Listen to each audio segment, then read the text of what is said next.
Hi, everyone. Thanks for coming. Today is another episode of our biweekly webinar.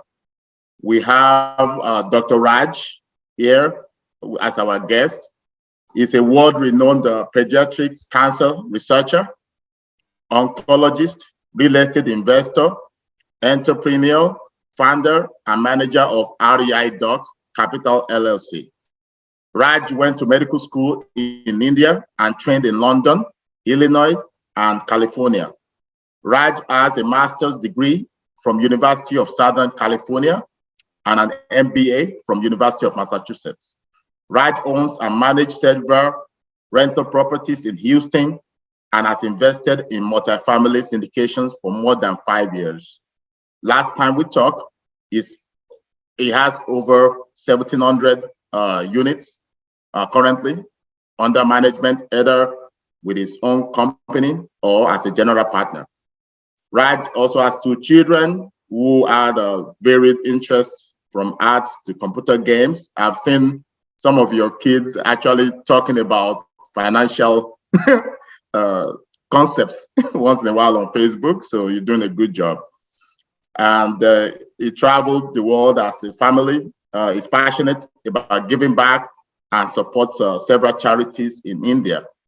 I met Raj a couple of years ago, and we met on a group online. And since that time, we've been very good friends, both as an operator, syndicator. We analyze deals together. He actually started a mastermind group, which I'm a part of.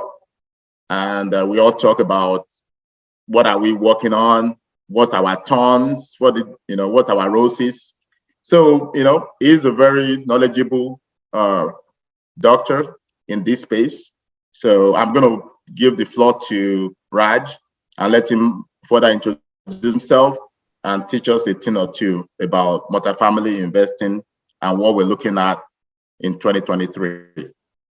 Go ahead, Raj. Thank you, Bayo. Thank you for the introduction. Thanks for having me in your webinar. So the topic of today is, does multifamily investing make sense in 2023? Because there is a lot of fear out there about real estate in general, economy in general, fear of recession, those kinds of things. So how should, as a passive investor, you should approach multifamily investing? So this is the outline of today's presentation. First, I'll review some basics of multifamily investing, even though your audience are very sophisticated. They may already know most of the things, but for those who are not familiar, I'm just going to have a few slides about multifamily investing and then how we make money in this specific asset class. Then we're going to talk about the past, present, and future of multifamily investing. Before you get started, just important disclaimer, this is for your education only. REIDOC Capital is not a legal, financial, or tax advisory firm. So please consult with appropriate professional for your legal, financial, or tax questions. I'm primarily going to be talking as an LP or limited partner or a passive investor who has invested in multiple syndications. So just to introduce myself, I'm an academic pediatric oncologist. I'm based out of Houston, Texas. I'm a tenured professor in pediatrics. I hold various national leadership roles, and I publish a lot of papers. I have a master's in University of Southern California, an MBA from University of Massachusetts. As of now, I invested in more than 10 properties, and both as an LP and a GP, and a total of more than 1,700 doors.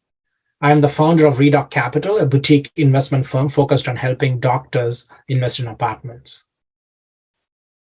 So what exactly is multifamily, right? Most of us are familiar with the picture on the left, which is a single family home. Basically, one family lives in this building.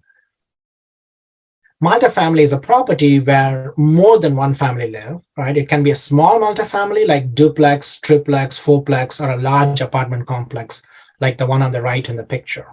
So today's talk will primarily focus on a large multifamily. I'm talking about 100 units or more. So we want to own these large apartment complexes. How do you want? None of us, these cost millions of dollars. Most of us, at least, don't have millions of dollars sitting around to buy big apartment complexes. So that's where real estate syndication comes in. Real estate syndication is a group of people we can pool our money together, pool our expertise together, and buy these large properties and enjoy some unique advantages which scale brings. So the first question I always get asked is, where do the returns come from, right? So a lot of people understand single family very well, right? You buy the house, you either rent it, you have cash flow, and then you have appreciation. But what happens in multifamily? Is it the same? Is it different? So there are two main ways we make money in multifamily investing. One is the rental income paid by the investors, right? The second is appreciation. But this appreciation is different from when we talk about single family, right? Single family is appreciation is because there's a demand, people want to live in that house, right? There is some emotional component to it. Multifamily is slightly different. It's more like a business-like numbers game rather than an emotional game. So when you talk about appreciation, there are two types of appreciation. One is natural appreciation, because real estate tends to increase over time, or another is called as a forced appreciation. So this is the example of a natural appreciation in real estate. Right? This is actually a single family home value. If you can see, the median home value keeps going up, except for a slight dip in 2008-10 when you had the crises. But even then, if you can see, it has gone back up. So that may be temporary dip, but long term, the price of real estate keeps going up. This is natural appreciation. So when we buy a multifamily apartment, of course, we don't have any control over the natural appreciation, right? But we do have some control, right? We know where the value is going to go up. The value is going to go up where people are moving in, because demand is going to be higher, right? The jobs are increasing, then demand is going to be higher. So the primary markets we concentrate on Texas and Southeast, because we know people from North, everywhere is moving in there, and there is a lot of jobs being generated. The population is growing. So there would be a higher chance of natural appreciation there than any other market like Northeast or Midwest. So the other is the forced appreciation. But if you want to understand forced appreciation is we do something to increase the value of the apartment. But if you want to understand that, we need to understand how the apartments are valued, right? When we decide to pay or bid for an apartment, how do we decide how much money we need to bid on? So that depends on two factors. One is called as NOI, or net operating income. The other is called as cap rate, or capitalization rate. NOI is pretty simple. NOI is total income minus expenses. Basically, how much profit are you generating from the apartment? It doesn't include your debt payment, whatever mortgage payment. So if you make $1 million in rent and you're spending $800,000 in expenses, including like paying the people, repairs, and those kinds of things, your net operating income is going to be $200,000 for that year.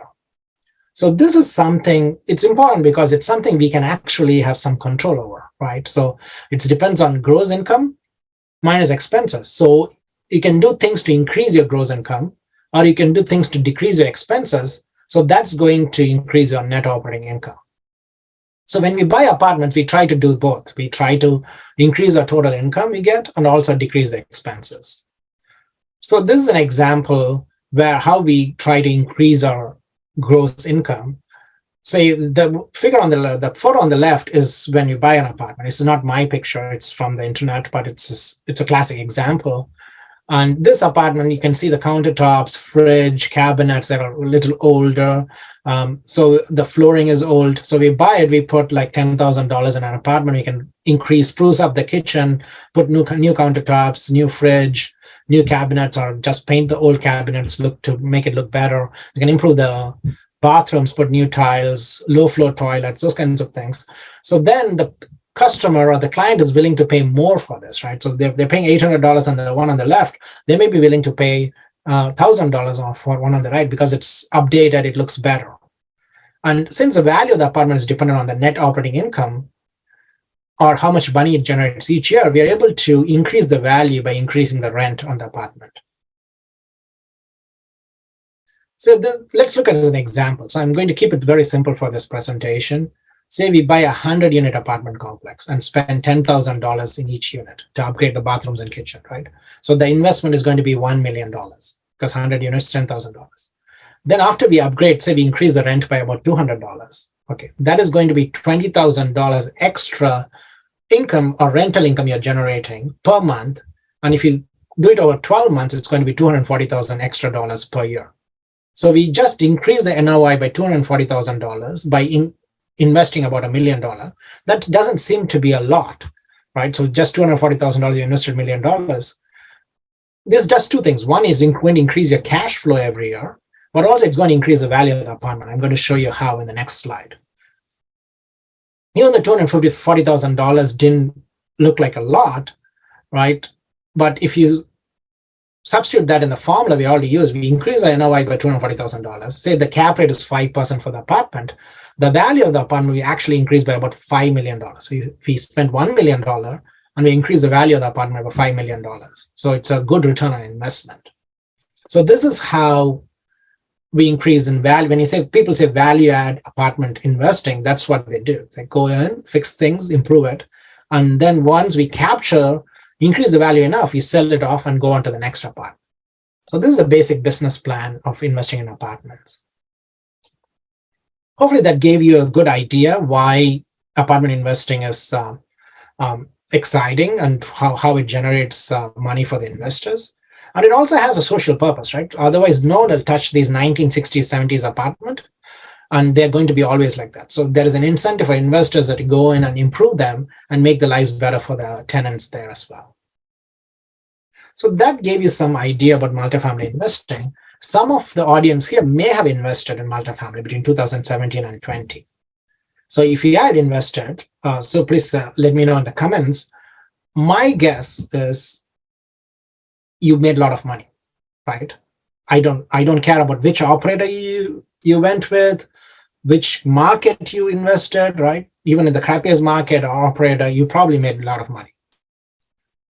So that is my guess. So why is that? Right? So this summarizes that what happened in the last 5 years in multifamily investing. It did not matter. So it's like the rising tide lifts all boats. So it did not matter the condition of the boat, who steered the boat. Every boat did very well, right? So you can replace that boat with apartments. Every apartment did very well. But why was that? Reason number one, there has been astronomical increase in rents during COVID. Not because someone fixed up the apartment. There was a natural appreciation, a natural increase in rent. The average throughout US was about 30% increase in like 4 years. So that's like a massive increase. And some markets, if you see the extreme right, Tampa, the rent increased about 60% during COVID. So if I was an apartment owner, I didn't have to do anything. Apartment which was like $1,000, renting for $1,000, it's now renting for $1,600. And the apartment value like more than doubled without me doing a lot of hard work. I didn't have to be a good operator. I didn't have to do anything. The natural appreciation helped everyone, and everyone who invested in an apartment made a lot of money.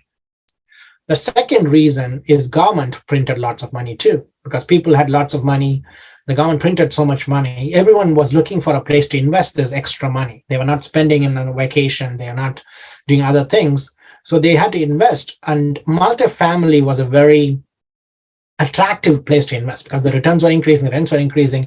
Everyone wanted to invest in multifamily. What happens when all this money is trying to come into multifamily? The cap rate goes down. Right. So cap rate is basically how much someone is willing to pay for an apartment as a product of the NOI. So when everyone wants to invest in apartments, the cap rate goes down because they are willing to pay more for an apartment. So when you're going back to our formula, the apartment value is dependent on net operating income and cap rate. So in the last 5 years, the net operating income went up because the rents went through the roof, regardless of what the operator did. The cap rate went down because everyone wanted to invest in apartments. So the value shot up, right? I didn't have to do anything. If I own an apartment, I made a lot of money. Then this happened, right? So everyone was having a party, but party doesn't last very long or not last forever. So the inflation shot through the roof. And in response, the Fed started increasing the interest rate at an unprecedented rate. And at the same time, they did winded down the quantitative easing. So they're pulling back money from the market and increase the interest rate. So the debt cost much more. And then some of these apartments people bought with variable interest rate. Basically, they bought it like 3% interest rate in 2021. Now they have had to pay 7% interest rate. So the mortgage payment doubled. The NOI which was increasing a lot, stopped increasing that much. So a lot of apartments are getting into trouble because mainly of the debt situation. Even though the rents have not gone down, they're still increasing, but the interest rate has gone up much higher than what the rent increase has done. So this graph shows the interest rate increase since 2000. If you see, the current rate is not very high when compared to historical rates, but the rate of increase in the curve on the right is pretty steep. So that's what has caused all the problems right now. So how would I summarize the situation right now? We looked at the past. What is the situation right now is only when tide goes out do you discover who has been swimming naked. So all the people, so if you go to a like apartment investing presentation, they're going to say, my last 4 deals, we gave 30% IRR to all the investors, right? Every presentation you go, people constantly, that's what they say. The last 4 investments, we gave 50%, 40%, 30% returns.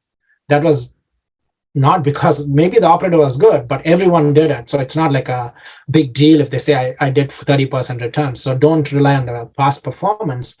But people who are not good operators, they're going to suffer in the current environment. So plus there is a natural, not only the Fed has done a lot of stuff, there is also what we call as a real estate cycle. This curve basically represents single family, but it also applicable to multifamily as well, right? We know that every 10 years there is a natural cycle, and this is the largest or the longest expansion cycle we have had for real estate. After the 2008, 2010, the real estate has been going up and up, but it doesn't go up and up forever. So there are 4 phases. One is recovery phase that's happened after 2008. There's an expansion phase. The phase 3 is hyper supply because everyone gets very optimistic and starts building lots of new apartments or homes. And then we go back into recession. So it's very hard to predict at a time what phase, where in this curve we are. If I have to guess, we are in this increasing vacancy phase. It's between the hyper supply and recession phase. But COVID-19 has made everything not normal. So it's very hard to predict where we're going to go from here. But most people are predicting that we are going to go into a recession. And the other thing I want to show you is what's happening right now. So this specific picture came on social media a lot in the last month. This is basically, for those of you who don't know, this is a $228 million foreclosure of 3,200 apartment units in Houston. One operator who had this lot of units, they were not able to pay back the mortgage, so lender closed on those apartments. Basically, every investor who invested in these apartments got $0 back, right? They lost all their money. So a lot of people are worried, oh my God, this is happening. And there may be more foreclosures coming along, but I don't think it's going to be as much as the market is predicting. Because there is already people with money want to invest. Like there are a lot more people with money waiting on the sidelines to invest in apartments, and they're looking for good deals. So I don't think it's going to be like a total crash, but there is going to be more foreclosures coming along. And this specific thing, so this is one of the Twitter. Sorry. All right. Sorry, this is one of the Twitter handles I follow, the Dr. Money. I actually respect him, but he has been predicting that apartments are going to crash for some time. So there is some truth to that, but I don't think it's going to be like how much he is predicting. But this specific apartment foreclosure has also some other background, right? The operator was very not, at least I don't know them personally, but what I've been hearing is there's like one operator, one guy, and one asset manager managing these apartment complexes, which is never good. You need a team of people to manage these things because these are like $220 million business. You cannot have 1-2 people managing the whole thing. So that's one of the things. And these apartments were not managed very well. Like I just put a clipping from the local newspaper, or I think it's a local TV station. One of the apartments mentioned had a lot of issues, and the Houston mayor had to go there last year because it wasn't managed properly. So there may be other factors other than the economy involved in why these foreclosures happened. So what is happening in the market right now, right? So the rent growth has slowed down in all markets, in all classes of apartments. There is no question about it. Like 2 years ago, the rent was increasing 10%, 15%. It's not the case anymore. It's not at least decreasing. As far as I know, the rate of increase has decreased. Some markets like Phoenix, there may be some decrease in rent as well. So you remember the graph I showed you before about increase in rents during COVID? This is the graph right now when compared to what it's before. I want to make sure you understand this is not, when it's negative, it's not like decrease in rent, it's not increasing as much as it used to. So there's an inflection. That's what they're comparing that with what happened during COVID versus now. It's not actually increasing as much as it used to. So you see that 30%, 60% here, like -3 +2. So it's more towards a traditional increase in rent, which is considered as historically, it's 3% increase every year. So that's what you can consider as normal for rental growth. So the other thing which has been increasing is, so what we talked about rent, which is which affects the net operating income. The other thing is the cap rate, which is how much people are willing to pay. So the cap rates of what we call expanded. The lower the cap rate, the higher the value of the apartment. So cap rates have increased. That means the value of apartments are decreasing, right? Some regions more than the others. This is comparing the first half of 2022 to the second half of 2022. Places like Phoenix, if you can see, it went from like 3.5 to 5.25, 4 to 5.75. What that in practice means is, if the apartment was valued $10 million, the first half of 2022, the second half of 2022, it was basically $7.5 million. Like they lost 25 to 30% of their value by decrease in 1 point of cap rate. So that's what has been happening. So it should not affect the apartment that much if you're operating it properly, and if you don't have to sell the apartment this year, there's a natural cycle, it's going to come back up.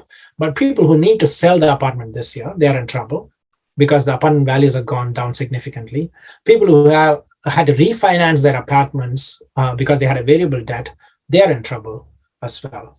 But overall, if you can hold on to the apartment, operate it well until 2025, the Fed is going to, at some point, going to decrease the interest rate and the cap rate is going to come down again. So this is what I told you. So what's happening right now, the NOI is not increasing that much and the cap rate has started increasing. So if you put those things together, the value of the apartment has gone down. So we talked about the past, we talked about what's happening right now. So what's going to happen rest of 2023, 2024, 2025? So if we want to summarize in one slide, I'll say low tide is going to reveal some hidden treasures, right? So there are going to be opportunities. We can use the opportunities and invest in apartments. So it's not like all that bad. This came out, I think, last month or beginning of this month. Blackstone just raised $30 billion for a real estate fund, primarily concentrated on multifamily and the industrial warehouse. Those are the things they're going to concentrate on. So they are getting ready to go and pick all these deals they can have when people get into trouble. The other thing is the vacancy rates. Vacancy rates is, in general, we want 90% or more of the units are occupied. During COVID, the vacancy rate went near 100%. Like people are waiting for apartments, right? Now the vacancy rate is increasing. It's about 5 to 6%. That's actually normal. Normal for a healthy apartment situation, real estate situation. And then the other thing which is favorable for apartments in general is people, there is the gap between the age you get married and the age you buy a first house has been expanding, right? So right now the age at first marriage is 28 for millennials, but the age at which they buy the house is 33. So what are they going to do between 28 and 33? The classic place they live is an apartment, right? So the longer the gap, the more it's advantage of apartments because all these people are going to prefer to live in an apartment. So the demand for apartments continues to be strong and is going to be strong in the next few years. The other thing which has happened is the home prices, even though they've decreased a little bit this year, they're at historical highs, right? So it's very difficult for a first-time home buyer to afford this homes, and the interest rate is very high too. So there is not a lot of incentive for them to go and buy a single-family home. And in most places in the country, the gap between renting and mortgage payment is high, pretty high, historical high. There is about $1,000 difference. If you're paying a mortgage for a single family, you're going to pay $1,000 more than renting an apartment. So there is it's attractive for people to live in an apartment rather than go and buy a single family home right now.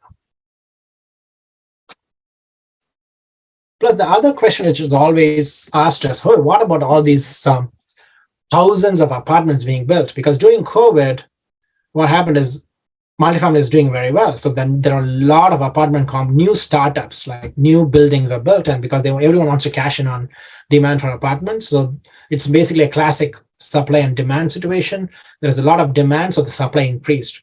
So even though there are many new apartment complexes being built, in many markets, they're just keeping up with the increase in demand. For example, in this graph, the size of the circle represents how many new apartment units are being built, and the color represents the population growth, right? So you want to be green, and whatever size you are, you want to be green. So you want the population growth to be very high. So if you look at many Texas markets, including Houston, San Antonio, Dallas, Fort Worth, the circle is small. That means the supply is not that high, but they're still green. The population is still growing strong. So those are the markets we primarily concentrate on. The Austin, there is some hyper supply going on right now. And this is a prediction from CBRE. This is a big real estate brokerage firm, which has been around for 100 years. And this is what they're predicting for 2023 for commercial real estate, right? In this graph, smaller the number, the better. So their number one prediction is industrial and multifamily, industrial warehouse, because there's a lot of nearshoring going on from China to Mexico. So they're predicting, like in places like Texas, the industrial warehouse is going to do very well because all the goods are going to come into US. They need to be stored somewhere. And then the second thing they're really gung-ho about is multifamily. So in the office, they're not very, they're predicting that office is not going to do very well. So this is a prediction from CBRE for this year. To summarize everything, so why do we still think multifamily makes sense in 2023? The rent usually keeps up with inflation. That's a classic thing, right? The leases reset every year. So even if the inflation is high, you can increase the rent according to the inflation. So if you go for a triple net thing, you lease it for 10 years, there's already a return that how much the rent is going to increase. The lease doesn't reset, but in apartments, typically the lease is reset. And then, even though I said affordable, the rents are high, the affordability of apartments is still high when compared to single family homes. And also, there's a huge opportunity to purchase at discount pricing because of high interest rates. The apartment values are low. So if you can buy up apartments right now, you can actually get a good deal. And then when the interest rates goes down, the apartment value is going to go up as well. So for those reasons, apartment investing still makes sense. And the next one I wanted to show you is this. This is a prediction from Marcus and Millichap. So these are the things they consider top 10 markets for multifamily for this year. So as you can see, most of them are in Texas and Florida. And there are other markets as well. It's publicly available. You can pull the report to see. And they have actually a report on each city, what the demand is, what areas are good, those kinds of things. So I just summarized past, present, and future, what we're predicting for multifamily. But as an individual passive investors, how do you decide which deal to invest, right? So you don't want to, just because someone says multifamily is good, every deal which comes along, you don't want to go and say, I take my money, right? So you have to be able to scrutinize a good operators, good market, those kinds of things. So that's the most important thing as a passive investor. You need to know every brochure out there, every presentation out there looks very good when they present you a deal, right? So everyone says 2 times equity multiple, 17% IRR. So that's like pretty standard. But how do we decide which one to invest versus other? What is our risk profile, risk benefit ratio? Those kinds of things you need to be able to do before you invest, because typically you're investing 50,000, 100,000, sometimes even larger amount in these apartments. So you want to make sure it meets your criteria. Right. So this is what I thought about a lot, and then I came up with this it's a very simple website. It's called passiveinvestingchecklist.com. I'm just going to show you the website right now. Hopefully you can still see. Highly recommend if you're going to go and invest in an apartment, go to this website, because I've developed a checklist for you where you can go through and then answer questions step by step. So it makes sure you consider everything before you invest in an apartment complex. So if you go to the website, there are 2 things you can do. If you have an apartment you're going to invest right now, you can go through this checklist online and start filling it. Or if you want it for future, you can just download a PDF version of it. Of course, the online version is always going to be current because I get new information, I update the checklist. So I'm just going to quickly show you what it has. For example, the first thing you need to do is the only thing which is required is property information or name, because when you get an email, you can know which deal you're talking about. So let's say I'm going to say 123 Main Street, right? So you put 123 Main Street, you start filling out city, state, whatever the zip code, and then you go to the next page. The first thing you need to think about, right? So whenever people want to invest in an apartment, they're going to think about, oh, what is the return? They say 2.5 times equity multiple.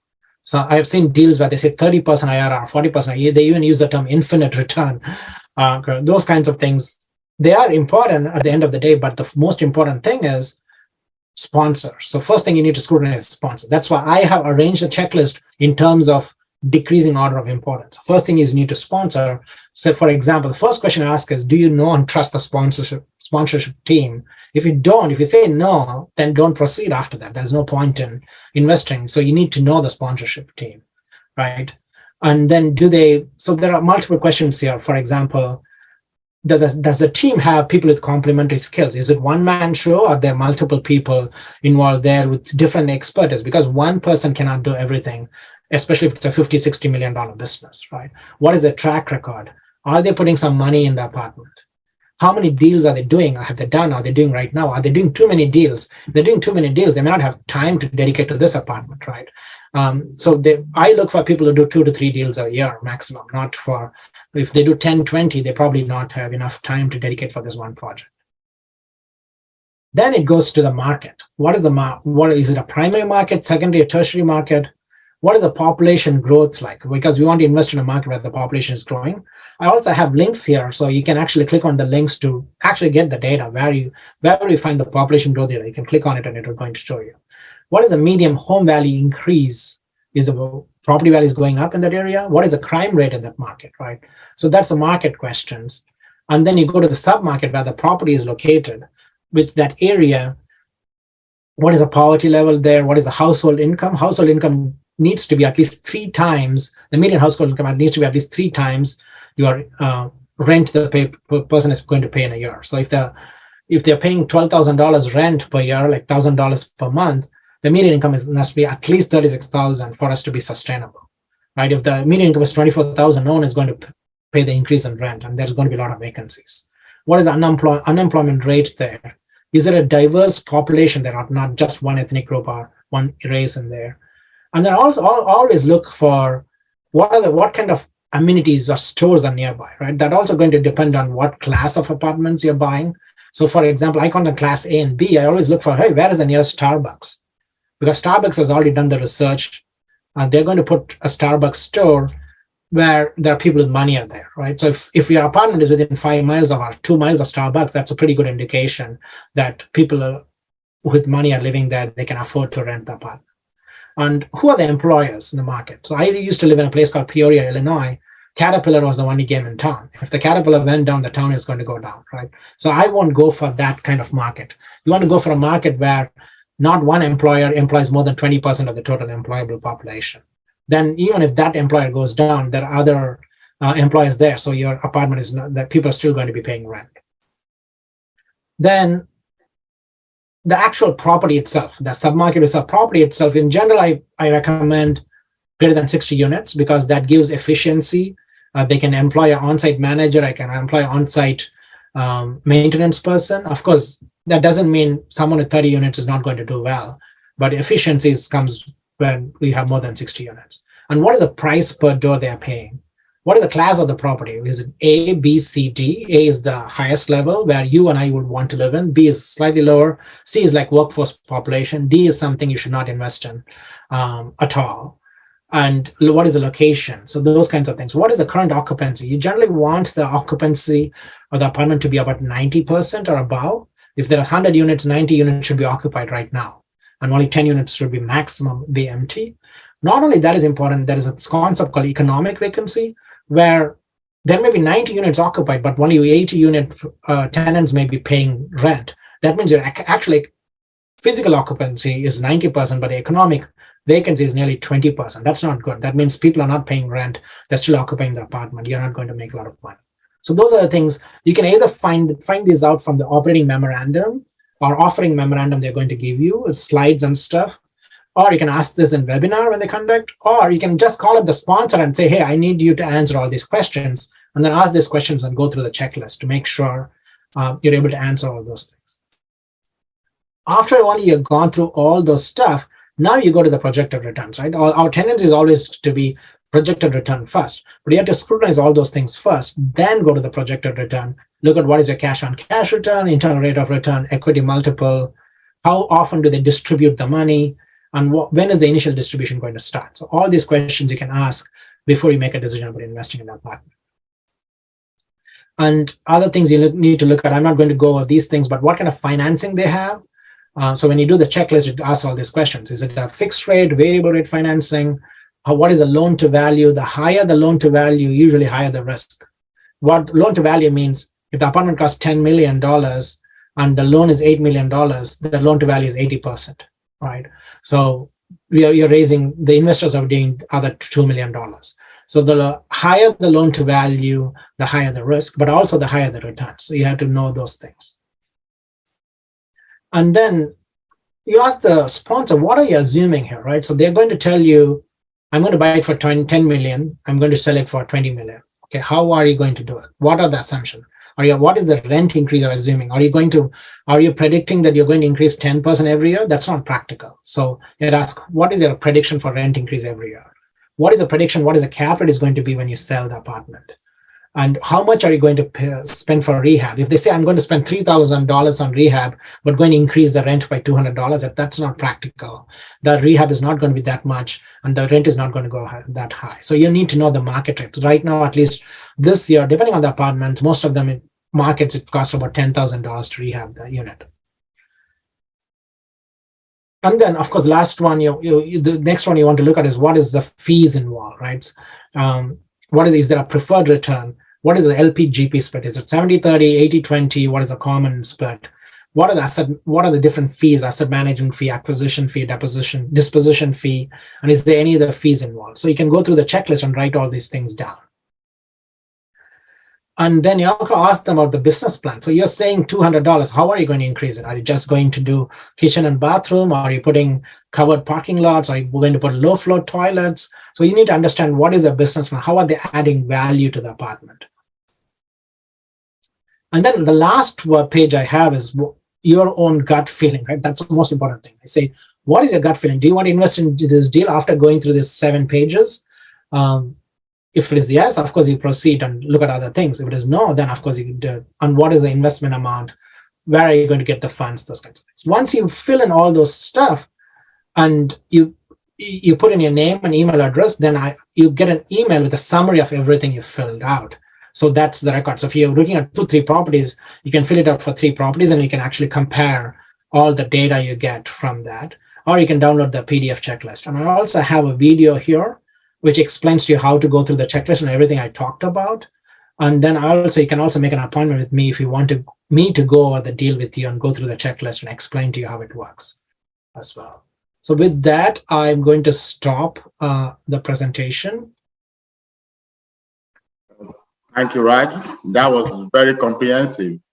You went through the market trends, macroeconomic trends, and also gave us a checklist of what to do. So basically, you did 3 presentations in one. So that was good. So if you have any question, guys, please put it in the chat. I'm going to start off. I actually had about 11 questions, and you actually answered like almost all of them in your presentation. So that was good because I always have the questions, just in case.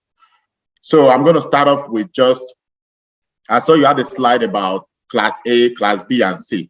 And I know we've been talking, me and you, for the past 1 year, and we argue about Class A and Class C. We do, Class, C plus, B minus, with a few Class A's. We're actually not seeing a decrease. In fact, we've been able to increase the rent, in almost all our units. So just trying to understand, how do you approach these classes, class A, B, and C, in terms of recession? What's your own opinion about it? Sure. So, of course, my first few deals I did was class C. So the traditional, just reinforce, class A is like a apartment you and I would like to live in, all amenities, new thing, new built apartment.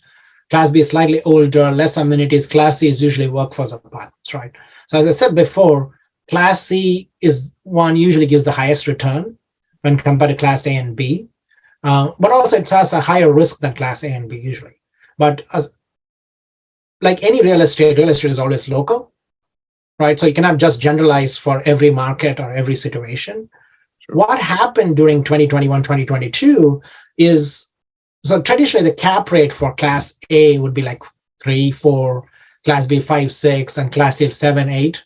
But during the COVID times, all of them compressed together. Even Class C was having like cap rate of 4, which doesn't make sense, right? So Class A is 4, 3.5, Class C is 4. If you're buying Class C apartment at a cap rate of 4, and now the cap rate is expanding more for Class C than Class A, because Class C, as I showed you, it's expanding.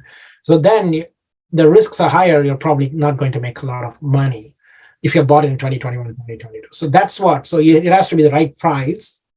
You have to make sure you're not overpaying for a Class C apartment. The other reason Class C is considered higher risk is if it's older, like 1970s, 80s, sometimes the chiller breaks or the heating breaks, right? It has to be a major expense, or you have to replace the roof. As long as you underwrite for it up front, do a proper due diligence. The other major thing is the sewer lines, they get blocked and there's issue, then you have to replace all those. Those are major expense items. So due diligence needs to be proper, and you have to have adequate reserves for Class C. You have to raise enough money to have reserves in case of unexpected things.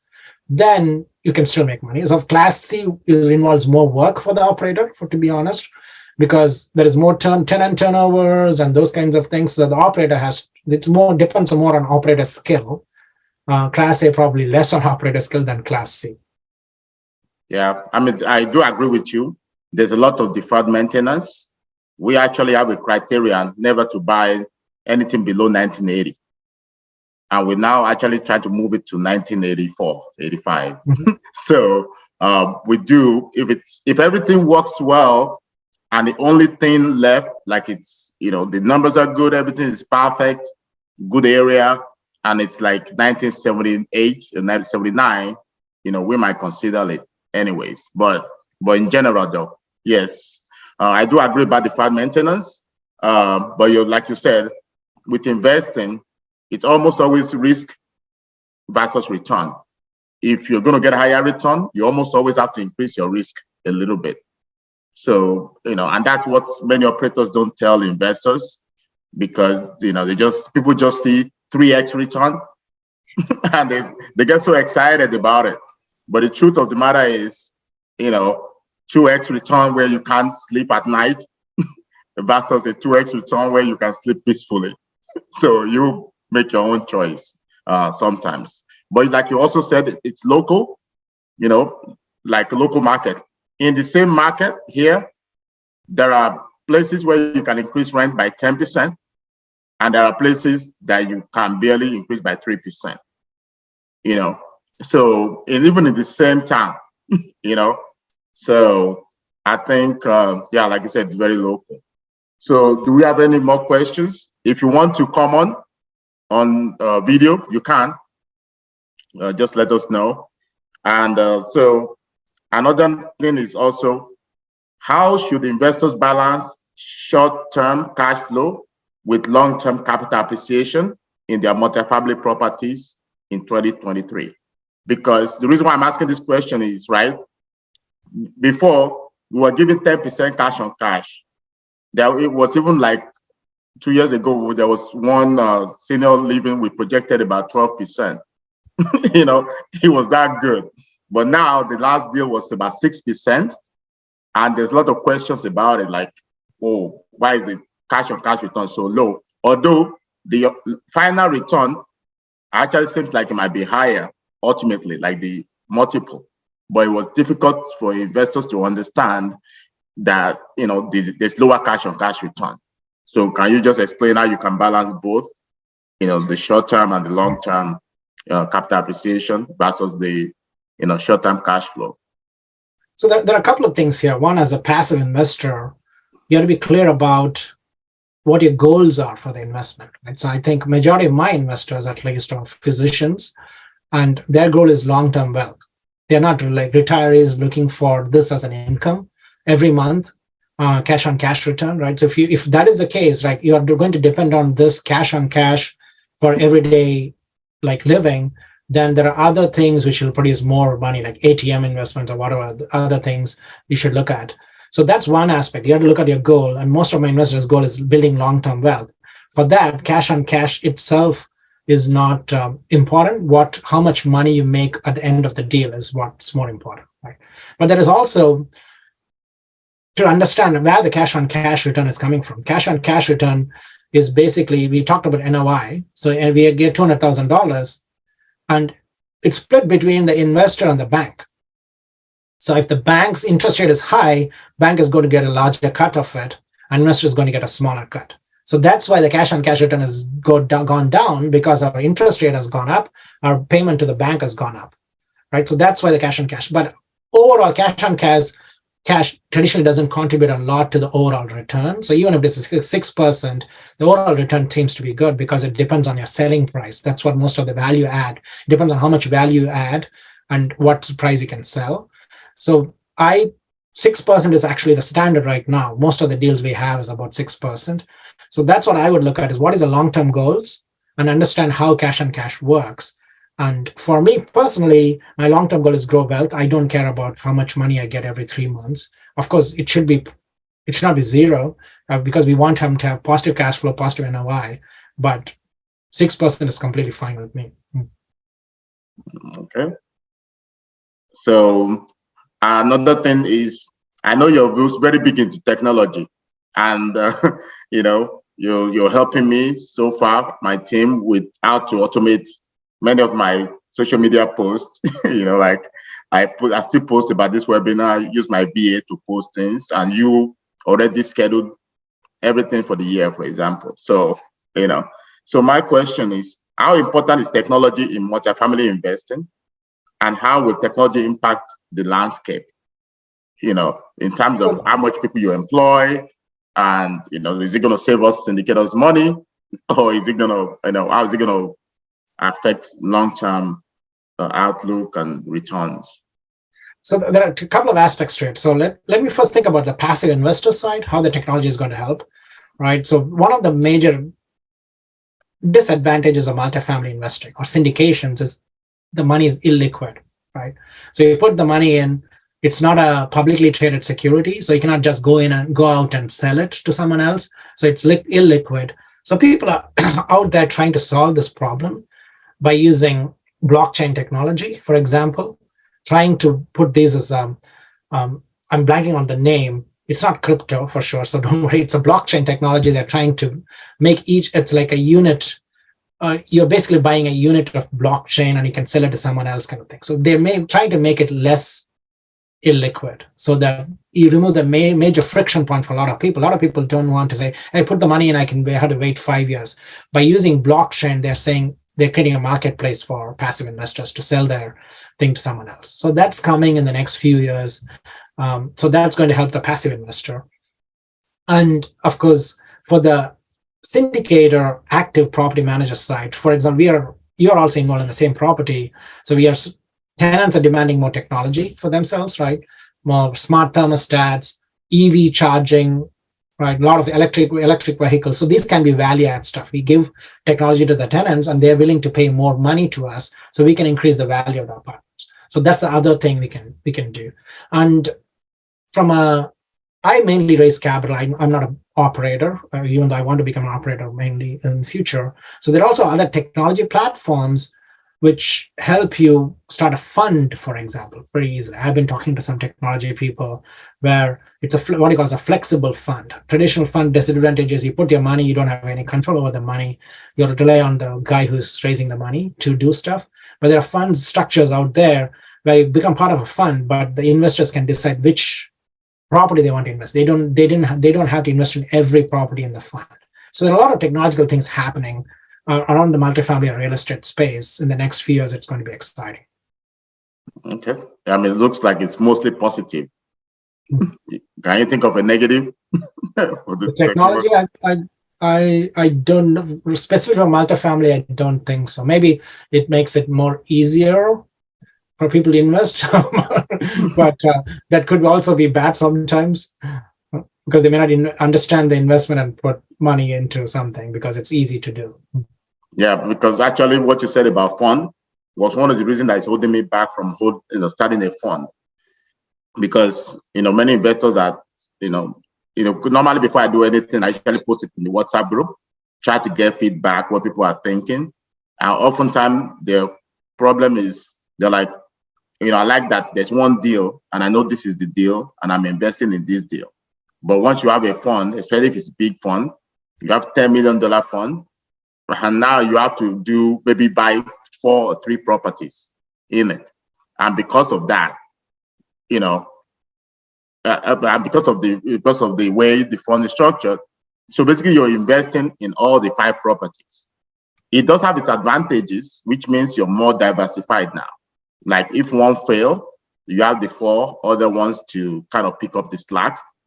But the problem is, it also can decrease your overall return also, right?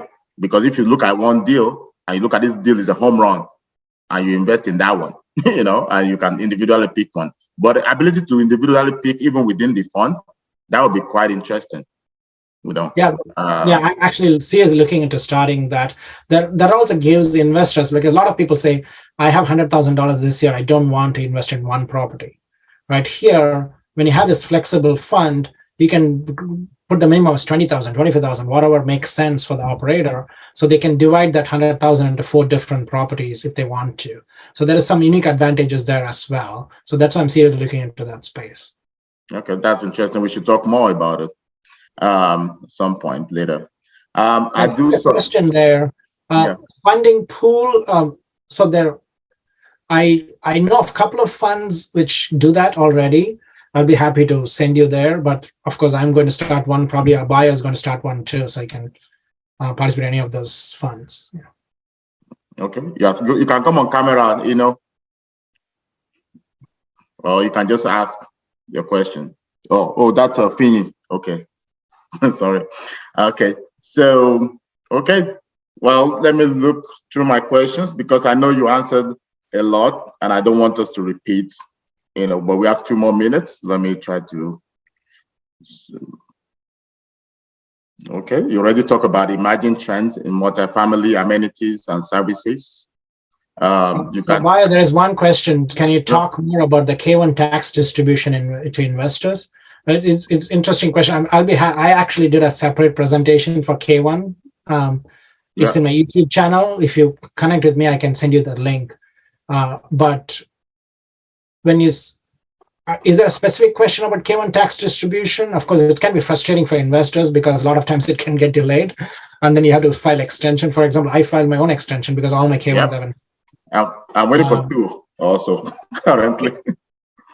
So that can be a thing, but it's important to understand the K1 as a passive investor. So I highly recommend if you can connect, or you can go to my YouTube channel. You go to YouTube and search REIDOC. Actually, let me just find it while you try to talk. Yeah, I think it may be I don't think it's an unlisted. It's listed. It's basically says K1 statement for passive investors, something like that. So I do like a 40-minute presentation on that, how to look at your K1, what are the important things you need to look at, and what are the things you need to track year to year. For K1. Yeah, I recommend his YouTube channel. He's very, as you can see, Raj is very information-based, evidence-based guy, and I rely on him a lot. Like basically rubbing with him a lot with data. So K1. I'm searching that, and I want to post it here, so we don't have to. I can look it up too while you're there, in case you're not able to find it. Okay. Yeah, we can put it up there. That would be nice. And do you have any other questions? And So, Timmy, can you clarify your question also? Because I can try to answer your question. Yeah, I was just trying to see, because you know how they say that as a LP, there's like a limitation on how much you can actually deduct from your taxes as a W-2. I just wanted a little bit more explanation about that, but maybe I'll just go to the YouTube channel. I just put the link for the specific video. I talked about K1, but I can tell you clearly up front, unless you're a real estate professional, you're not going to get any tax deduction from your W-2 by investing in a syndication as a passive investor. Right? That's pretty clear. So it can offset the depreciation you get in K1. So you can offset your other passive income. Like if you have another rental property, you're making money on it, it can offset that. But it's because I don't even get depreciated from my own W-2. I would like to. I've looked at all the data. There is no way for you to get it off unless you're doing like a short-term rental. You can use that one, or you have a real estate professional status. Those are the only two situations where your W-2 taxes will come down based on these investments. Of course, I'm not a CPA. Okay, no, that helps. Yeah. Yeah. No, that actually helps. Yeah, the way we do it currently is that my wife, works. She stays at home, right? So she doesn't have like an actual physical job that she does. So, and since she manages, the LLC, and also she actually loved doing the flips. She loved the flips. So the flips get you so many hours of real estate professional. You need to have about 750 hours a year. So, for the reps, and also your main income have to come from real estate. So obviously, when you first start your few units, you're not going to have as much, especially you being a doctor, So it's going to be tough for you to get to that main income to be real estate. So if your partner is not really making a lot of income, active income, it could be a very, very good way to do it. And we can, work it in a way to, if you bring in more investors or bring big money, you can be part of the GP. There's a way to do it. Or you can just buy a smaller unit like a joint venture and be an active participant. Invest with an LLC with both you and your partner, right? And then make sure you actually actively participate, right? Like, look up the property, go check on it, analyze it. So to get that 750 hours, but if both partners work, it's difficult. Another thing is you have to file jointly, right? Married filing jointly. So to be able to take advantage. So for us, obviously we have a lot of real estate, do syndication. So, we have about $1.3 million of the K1 negative depreciation we can use this year. I'm pretty, I don't know, Raj, let Raj answer that, but I do use LLC, but your LLC can also file as S Corp. So, we do have our main LLC, which is partner, our main LLC, and all the other LLC that we invest in are usually partnership. But you can, elect to file as an S Corp, even though you have an LLC. So that's a two separate issue. And like Raj said in the beginning, of course, talk to your CPA, but I can tell you what I do on my own side, and we can talk more about it. But so LLC, the issue of LLC versus S Corp is a two separate issue. LLC itself is just how you register the company. So you can have an LLC, but you can file the tax return of that LLC as a partnership, as an S Corp. So so the two separate things. Great. So yeah, Bio knows more about it than I do. But what about the other comment I saw is K1 income is added to your income and taxed. That's true, but most of the time, at least in real estate syndication, when you get the yearly distribution of cash on cash, it's usually not taxed because your depreciation will offset it, right? So usually we are going to give you a K1 statement saying you lost money. We are not going to say you made money during the whole period. When you get the final K1, that's going to be positive. That's when your tax implication comes. But that would be a capital gains tax, not an ordinary income tax, because we held it for that long. It's going to be 15% or 20% depending on your income. So one of the advantages of real estate is lower taxes. And even that one, there are ways to mitigate it by, if you have other passive losses, say on the year 5, you had invested in other syndication, you have $100,000 loss, and you hear $100,000 gain from selling the property, they're going to offset each other. So there are ways to mitigate that too. So that's one of the great advantages of real estate is tax. So whatever income you're generating from real estate, it's possible usually to shield it from taxes, of course, legally, but W-2 usually not. Yes, I'm going to just add to that. So, for example, like watercolor, right? I think, Raj, we're both GP on that deal. So for watercolor in Northwest Arkansas, we have about 120% of tax benefit. It was such a high number. So let's say if you invest 100K, right? Because a new build. So, and you get even first year, you might have like maybe 80K, right? Out of that 120, right? That you're going to get ultimately depreciation. So, but then you're only getting 6% cash on cash in your first year. So you're only getting $6,000. So you're still going to have a negative $74,000, okay, that you can use for next year distribution, the year after, all the way to the 5th year. And then when you exit, though, you might have already used half of that or some of it. So that's why it's saying it might be positive. But there's a chance that you already do another syndication that year that you're exiting. And then that one already give another depreciation of like another 50,000 or something. So when you put it together, and then the money you actually invest in the deal itself is not taxable, right? It's actually your investment capital. So if you get back your 100K, but the extra 100K you get is what's going to be taxed. But if you already have like another 100K, depreciation, then you pay no tax. So that's how usually real estate works. Your job and your CPA job is to make sure you use all the tax advantage, all the tax rules to your advantage. So, okay. Any more questions? Because we are already a little bit past the hour. And so thanks, everyone. I really appreciate it. And I forgot to say, George, my co-host, is actually in Dallas in a real estate guys. They have like the conference which he goes to. So he couldn't be here today. And so he's going to be here in the next 2 weeks again. So thanks, Raj. I really appreciate it. And I'll be on your podcast tomorrow.